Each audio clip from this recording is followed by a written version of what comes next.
Hey everyone, Draco Magnius here for another episode of Nier Weapon Stories.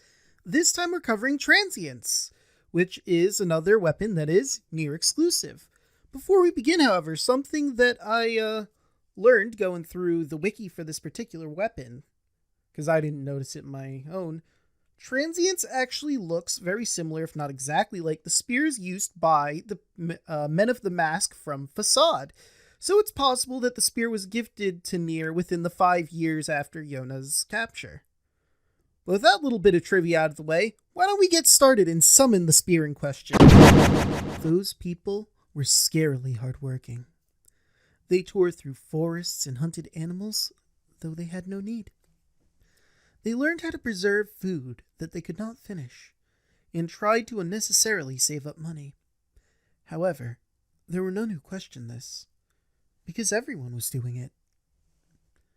Those people were scarily studious. They repeatedly did numerical calculations that had no application and predicted the future, repeating their arguments. They created numerous difficult languages, made tons of complicated machinery that they threw away right after. However, there were none who looked back, because nobody realized. Those people were scarily obedient. When the sun rose, they got up at the same time, put on the same clothes, and began their work in a stuffy room out of their own will. However, there were none who complained, because they did not know what to do otherwise. Those people who overworked themselves lost the forest and live on sands now. Those people who were too smart for their own good could only talk in a language nobody else understood.